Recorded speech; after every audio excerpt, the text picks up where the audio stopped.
Seasonally আচারের মধ্যে সবচেয়ে বেশি পছন্দের আচার হলো আমার চালতার আচার। আমার বাসায় আমি আগে অনেক আচার করতাম, ইদানিং আসলে বেশি একটা আচার করা হয় না। যখন থেকে আমার হাতের সমস্যা হইলো তখন থেকে কিন্তু আচার করা বন্ধ।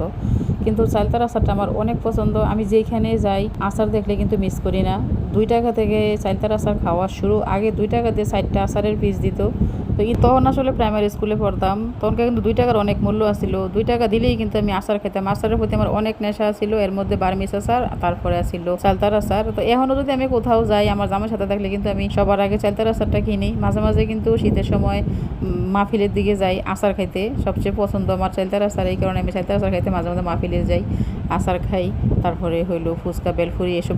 ফুচকা আমার মেয়েরা খায়, বেলফুরি আমি খাই আর কি। বেলফুরি আমার অনেক পছন্দ। তো চালতার আচারটা আসলে আমার মেয়ের জন্য করা আর কি। আমার শ্বশুরবাড়ি থেকে চালতারি আনছিলাম, আমার এক চাচা শ্বশুরের গাছ, ওই গাছে না অনেক চালতা।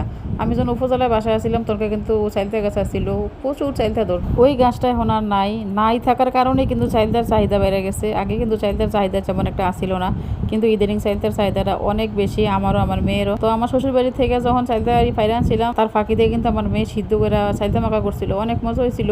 আগে কিন্তু অনেক টক খাইতে পারতাম, আগের তুলনা আসলে এখন তেমন একটা টক খাই না, কিন্তু আমার মেয়ে অনেক টক পছন্দ করে। আমার মেয়ে ওদের সামু চাইলতে একটু আচার করে দেয়, আমি হোস্টেলে নিয়ে যাবো। তো 5টা চাইলতে ছিল, চাইলতা মাখা করার পর আর কি। তো 5টা চাইলতে দিয়ে আচার করে নিলাম। তো আচারের কালারটা কিন্তু অনেক সুন্দর হয়েছে, ভিডিওতে কেমন লাগে জানি না, তবে সরাসরি কিন্তু অনেক সুন্দর হয়েছিল। আচারটা খাইতেও কিন্তু অনেক মজা হয়েছিল। তো আমার মেয়েরে এক বক্স দিয়ে দিয়েছিলাম, আর বাকি যেটা আছে সেটা বাসা রেখে দিলাম আর কি। যেহেতু আমার মেয়ে বেশি পছন্দ করে, তো এই কারণে মেয়ের একটু বেশি করে দিয়ে দিলাম, আর বাকিটা আমি রেখে দিলাম আর কি। তো আমি একটু ফাঁকে ফাঁকে খাই আর কি, যখন আমরা প্রেশার বাইরে যায় তখনকার মাঝে মাঝে খাই, এমনিতে সবসময় আচার খাই না।